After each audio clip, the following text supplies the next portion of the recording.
오늘 말씀은 하나님을 사랑하는 사람 두 번째 이야기입니다. 두 번째이면 첫 번째도 있을 건데요. 첫 번째 이야기는 지난 3월 18일 날 수요 성경 강해에서 신명기의 말씀을 가지고 나눴었는데요. 하나님을 사랑하는 사람은 순종한다 라는 말씀이었습니다. 궁금하신 분은 유튜브를 참고해 주시면 좋겠고요. 오늘은 요한일서 4장의 말씀으로 하나님을 사랑하는 사람은 어떤 삶으로 나아가야 하는가 함께 나누도록 하겠습니다. 교회는 그 역사의 시작과 함께 오늘에 이르기까지 외부의 세력과 이단으로부터 공격을 받아왔습니다. 신앙의 선조들은 그 공격으로부터 교회를 지켜왔고 또한 교회는 그러한 역사를 통해 성장했습니다. 요한일서의 저자인 사도 요한의 때에도 그러한 일들이 존재했던 것으로 보입니다. 외부로부터의 박해가 있었고 또 교회 안에는 이단이 들어왔으며 내부적으로는 분열이 있었습니다. 사랑의 편지 또는 진리의 변증서라고 불리는 요한일서는 성도와 하나님의 교제 그리고 성도 간에 실천되어야 하는 하나님의 사랑에 대해서 말씀하고 있습니다. 본서가 이 두 가지 주제를 이야기하고 있는 이유는, 강조할 수밖에 없었던 그 이유는 아마 위에 설명드린 것과 같은 이유에서였을 것으로 보여집니다. 오늘날 우리 한국교회는 다행히도 외부로부터는 물리적인 가해가 없습니다. 그러나 사회적으로나 문화적으로 많은 위협을 당하고 있고 이단과 교회 내부적인 문제로 인해 심각하게 아픔을 겪고 있습니다. 이렇게 볼 때 그때나 지금이나 교회를 바로 세우는 일과 그리스도인들이 신앙을 지켜나가는 일이 결코 쉽지 않아 보입니다. 이전보다는 신앙생활 하기에 좋은 환경과 기회들이 잘 갖춰져 있지만 한편 우리의 마음을 끌어 하나님께로 나아가지 못하도록 하는 그 요소들이 사방 곳곳에 도사리고 있습니다. 이러한 시대를 살고 있는 우리에게 요한일서는 참된 신앙생활을 할 수 있는 지침을 제시해 줍니다. 먼저 본문은 사랑하는 자들아 라고 시작하며 서로 사랑할 것을 말씀하고 있습니다. 사랑의 사도로 불리는 요한은 일평생 사랑에 대해 말합니다. 심지어 그의 생전 마지막 설교에서까지도 사랑을 강조하죠. 이것은 그가 예수님을 따라다니면서 그 사역의 현장에서 보고 듣고 배운 것입니다. 또한 예수님의 죽음과 부활 그리고 다시 살아나셔서 제자들에게 나타나 보이신 그 모든 일들을 통해서 그는 사랑을 경험한 것이죠. 사랑은 하나님께 속한 것이니 라고 하는 말씀이 이를 증거합니다. 사랑이 하나님께 속했다는 것은 이 사랑이 하나님께로부터 비롯됐다는 것임을 의미합니다. 이 말은 결국 사랑하는 자들마다 하나님께 속하였다라는 뜻이 됩니다. 하나님께 속한 사람은 사랑함으로써 자신의 정체성을 확인하며 또한 드러냅니다. 반대로 사랑하지 않는 사람은 하나님을 알지 못하며 하나님께 속하지 않았다는 뜻입니다. 이는 하나님은 사랑이시기 때문입니다. 사랑하는 성도 여러분, 우리는 이 말씀을 들을 때 자신을 진단해 보아야 합니다. 과연 나는 하나님께 속한 자인가? 내가 하나님을 믿는다고 하면서 하나님께 속하지 않은 것은 아닐까? 내가 하나님을 믿으며 집사로, 권사로, 장로로, 교역자로 이 교회에는 속하였지만 과연 하나님께 속한 자일까? 여러분, 바라기는 서로 사랑함으로 하나됨을 이루고 하나님께 속한 자라 인정받는 저와 여러분이 되기를 소망합니다. 사랑이신 하나님께서 우리에게 보여주신 사랑을 본문 9절과 10절에 연이어 말씀합니다. 그 사랑은 어떤 것입니까? 바로 그가 먼저 우리를 사랑하신 것입니다. 우리 9절과 10절 말씀 함께 읽겠습니다. 시작. 하나님의 사랑이 우리에게 이렇게 나타난 바 되었으니 하나님이 자기의 독생자를 세상에 보내심은 그로 말미암아 우리를 살리려 하심이라. 사랑은 여기 있으니 우리가 하나님을 사랑한 것이 아니요 하나님이 우리를 사랑하사 우리 죄를 속하기 위하여 화목제물로 그 아들을 보내셨습니다. 아멘. 10절에 말씀합니다. 사랑은 여기 있으니. 영어 성경의 의미가 조금 더 정확한데요. This is love. 이것이 사랑입니다. 그것은 우리가 하나님을 사랑한 것이 아니고 하나님이 우리를 사랑하신 것입니다. 인간은 하나님을 사랑하기보다는 자신을 사랑합니다. 세상을 사랑합니다. 하나님께 불순종함으로 범죄합니다. 그러나 하나님께서는 원수와도 같은 우리를 사랑하셔서 독생자를 이 세상에 보내주심으로 죽기로 정해진 우리를 살게 하셨습니다. 우리를 사랑하셔서 단절된 하나님과의 관계를 화목하게 하시려고 당신의 외아들을 희생 제물로 삼으셨습니다. 우리를 대신한 그의 죽음으로 인해 우리가 죽지 않고 살았습니다. This is love. 이것이 사랑입니다. 아이부터 노인에 이르기까지 살아온 인생의 연수에는 차이가 있겠지만 우리는 오늘까지 여러 종류의 사랑을 경험했습니다. 그리고 지금도 사랑하는 중입니다. 그런데 여러분, 목숨까지 바치는 이 사랑, 이 얼마나 위대한 사랑입니까? 여러분은 이러한 사랑을 하실 수 있으십니까? 요한은 그러한 하나님의 사랑을 경험한 교회의 성도들에게 이렇게 말씀하는 것입니다. 사랑하는 자들아, 하나님이 이같이 우리를 사랑하셨은즉 우리도 서로 사랑하는 것이 마땅하도다. 요한복음 13장 34절에서 35절에 보면 예수님께서는 이렇게 말씀하십니다. 새 계명을 너희에게 주노니 서로 사랑하라. 내가 너희를 사랑한 것 같이 너희도 서로 사랑하라. 너희가 서로 사랑하면 이로써 모든 사람이 너희가 내 제자인 줄을 알리라. 이처럼 사랑은 우리가 마땅히 지켜야 할 새 계명입니다. 사랑으로 율법을 완성하신 예수님께서 그러하신 것처럼 제자된 우리도 서로 사랑해야 합니다. 우리가 서로 사랑할 때 진정 예수님의 제자가 되는 것이죠. 사랑할 때 하나님이 우리 가운데 계시는 것을 깨닫게 되며 우리를 위해 죽으신 대속의 사랑이 온전히 이루어집니다. 그러나 우리는 하나님의 그것과 같이 누군가를 사랑할 수 있는 존재가 아닙니다. 우리의 시조 아담이 하나님께 범죄함으로 하나님으로부터 부여받은 그 형상이 완전히 일그러졌기 때문입니다. 사랑이신 하나님의 형상을 따라 지음받은 인간의 처음의 모습은 이 땅 가운데서 완전히 소멸되었다는 것입니다. 그 인간은 더 이상 사랑이신 하나님의 형상을 따라 살지 않고 죄로 더럽혀진 육체를 따라 삽니다. 오늘날 우리의 모습이죠. 그렇게 육체를 따라 사는 우리가 우리 안에 있는 것으로 누군가를 사랑한다면 이 얼마나 끔찍한 일입니까?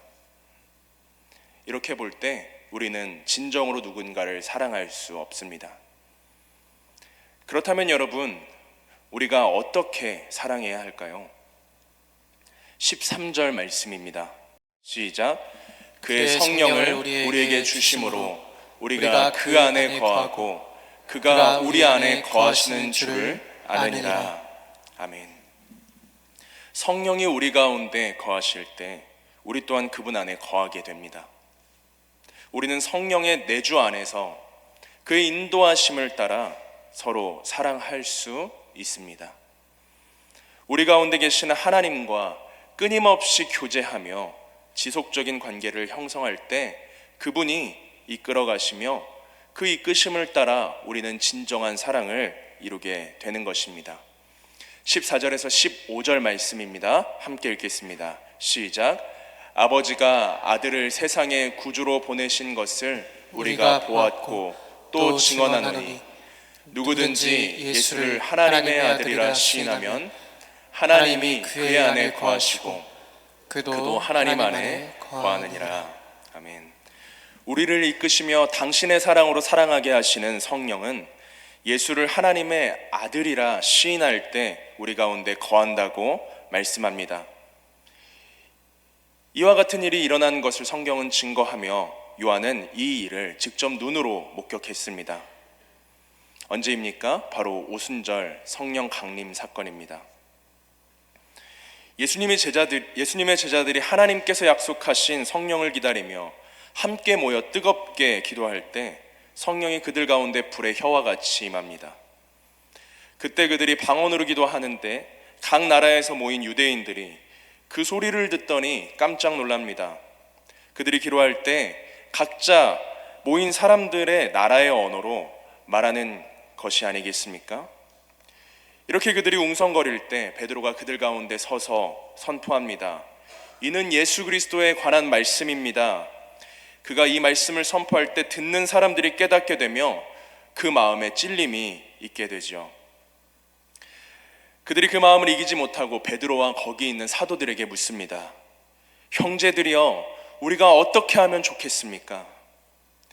베드로가 말합니다. 여러분 회개하십시오. 그리하여 예수의 이름으로 세례를 받고 죄사함을 받으십시오. 그리하면 여러분은 성령을 받게 될 것입니다. 그날 이 말을 받은 사람들이 세례를 받는데 그 수가 3,000이나 되었다고 합니다. 그들은 이후 서로 교제하면서 마음을 같이하여 성전에 모이기를 힘쓰죠. 또한 서로 물건을 통용하고 자신의 재산과 소유를 팔아 각 사람의 필요를 따라 나누어 주는 사랑이 넘치는 공동체가 됩니다. 여러분, 요한은요 이것을 직접 눈으로 목격한 것입니다. 또한 그가 몸소 체험한 것입니다. 회개함으로 예수 그리스도를 구주로 영접할 때 죄가 사하여지고 성령을 선물로 받게 되며 그 성령의 인도하심을 따라 사랑할 수 있다는 것을 요한은 체험적으로 아는 것입니다. 그래서 요한은 교회 성도들에게 이토록 당당하고 거리낌 없이 외칠 수 있는 것이죠. 이와 마찬가지로 예수를 구주로 영접하여 죄사함을 받은 우리 가운데에도 성령이 계시는 줄 믿습니다. 우리는 그의 안에서 우리의 일그러진 형상이 회복됩니다. 사랑이신 하나님의 형상이 회복되는 것입니다. 우리가 이렇게 하나님의 형상을 따라 사랑할 때 육체를 따라 사랑하지 않게 됩니다. 내가 원하는 것이나 나에게 이익이 되는 것을 쫓아 사랑하지 않게 됩니다. 변덕스러운 사랑을 하지 않습니다. 내 안에 계신 성령님과 끊임없이 교제함을 통하여 그가 원하시는 사랑을 하게 됩니다. 이러한 사랑이 지속될 때 우리는 무럭무럭 자라나 예수 그리스도의 장성한 분량에 충만한 데까지 이르게 됩니다. 마침내 예수님처럼 친구를 위해 죽을 수 있는 그 사랑도 하게 되는 것입니다. 이 사랑을 가진 우리가 어떻게 다른 사람을 미워하며 그를 고통의 벼랑 끝으로 내몰 수가 있겠습니까? 어떻게 서로 시기하고 질투하며 비방할 수 있겠습니까? 이것은 그 사람 안에 사랑이 없다는 증거이며 따라서 하나님께 속하지 않은 자라고 말할 수 있는 것입니다.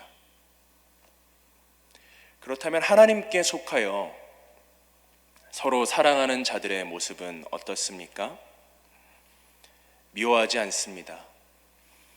비록 부족할지라도 서로 감싸주고 세워주며 판단의 도마에서 그를 난도질하지 않으며 끝까지 참아주고 칭찬하여주고 격려하며 상대를 존귀하게 여기는 모습입니다. 사랑하는 성도 여러분, 이러한 사랑의 모습이 우리 광석의 공동체 가운데 있기를 소망합니다. 우리가 이러한 사랑으로 서로 사랑할 때 어떠한 결과가 일어납니까? 우리 17절 말씀입니다. 함께 읽겠습니다. 시작.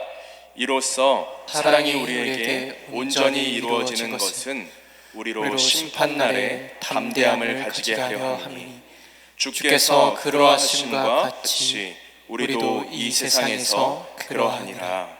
아멘. 심판의 날에 담대함을 갖게 되는 것입니다.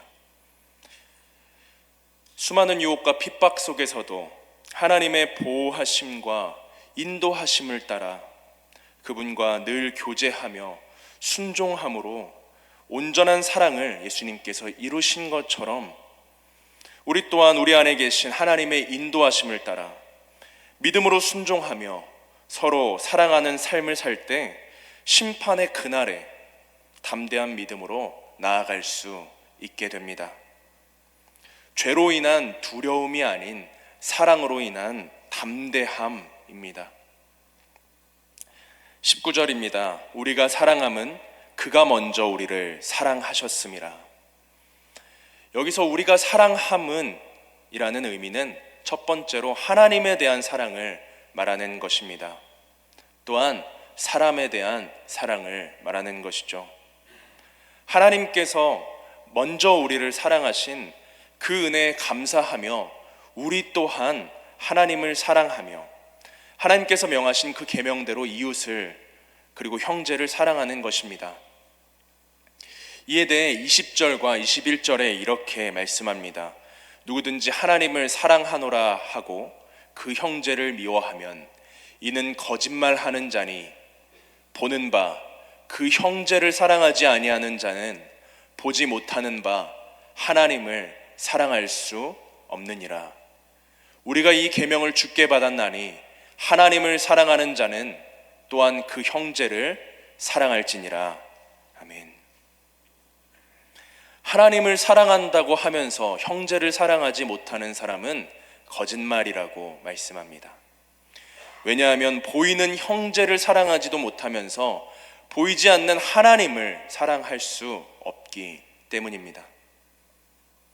그러므로 사랑하는 성도 여러분, 하나님을 사랑한다면 서로 사랑하기를 바랍니다.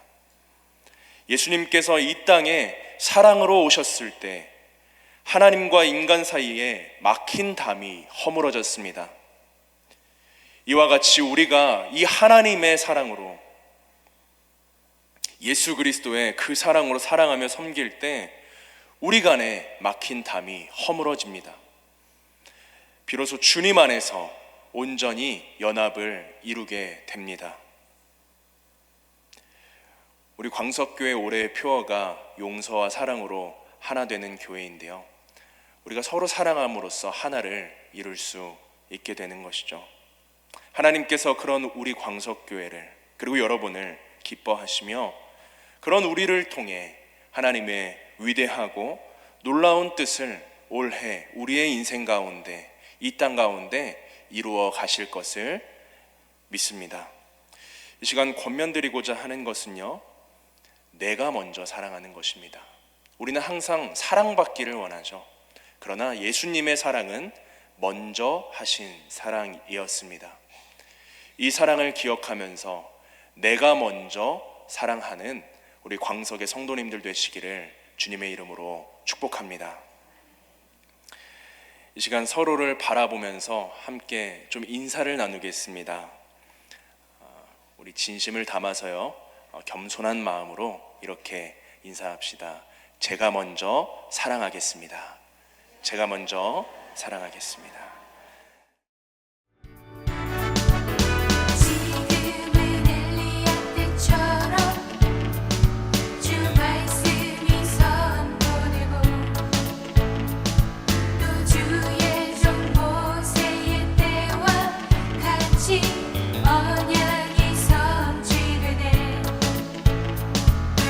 전쟁과 기근과 핍박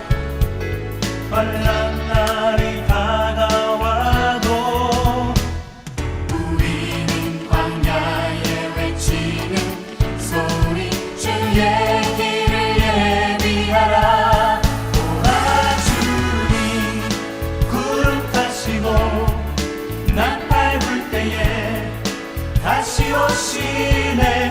모두 외쳐